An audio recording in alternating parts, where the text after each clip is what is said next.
Meet Chairman Mao. The Top 10 Events from the Life of Mao Zedong by Alexandra. Event number 10. Mao died in Beijing in September 1976, leaving behind his legacies, ideas, and government.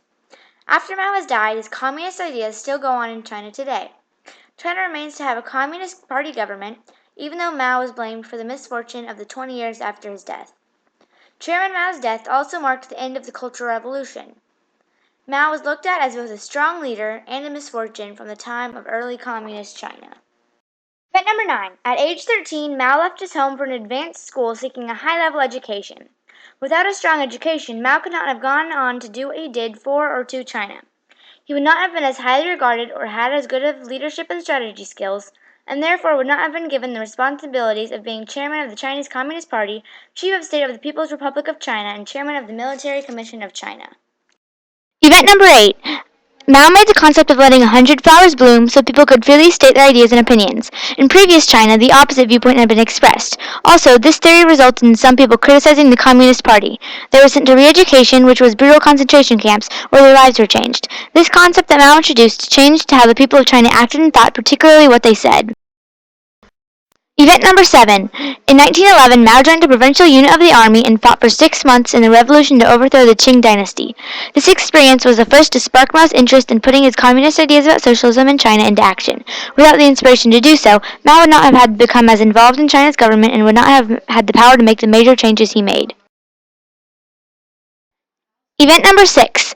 Mao joined the Communist Party in 1918. While studying at Beijing University, Mao discovered communist ideas and thought that socialism was the solution to China's problems.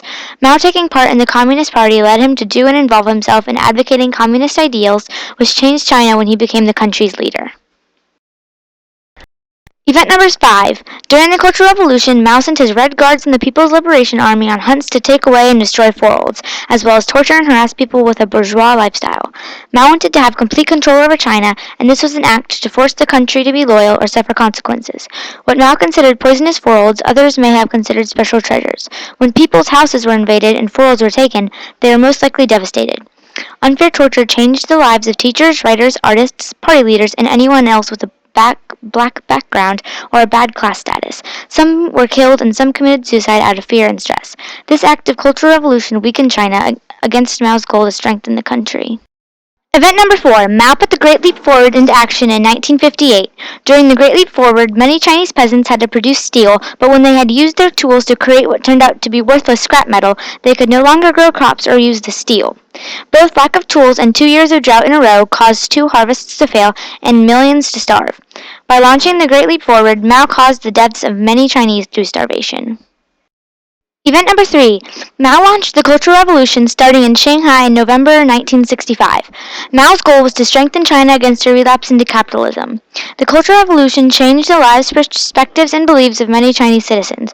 Many were tortured, killed, and robbed of forests, and many gave up what they had believed to follow Chairman Mao. Starting the Cultural Revolution, Mao completely turned China in another direction. Millions of Chinese suffered or died, especially teachers, writers, artists, and party leaders. The decision to begin this revolution changed the lives and fate of the Chinese. Event number 2. In 1934, Mao led the Red Army on a 6,000-mile journey, the Long March, to escape the Nationalists. After Mao led the Red Army in the Long March, saving 1/10 of the soldiers, he became the head of the Chinese Communists. This led him to be the undisputed chairman of the Chinese Communist Party, chief of state of the People's Republic of China, and chairman of the Military Commission, and he made drastic changes to life in China. Event number 1. Mao became the chairman of the Chinese Communist Party, chief of state of People's Republic of China, and chairman of the Military Commission that controlled the People's Liberation Army on October 1, 1949.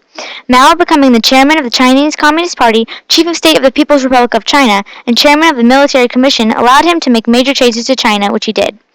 When Mao had control over China, he changed the concepts, traditions, and more, as well as determining laws and the fate of the people of China.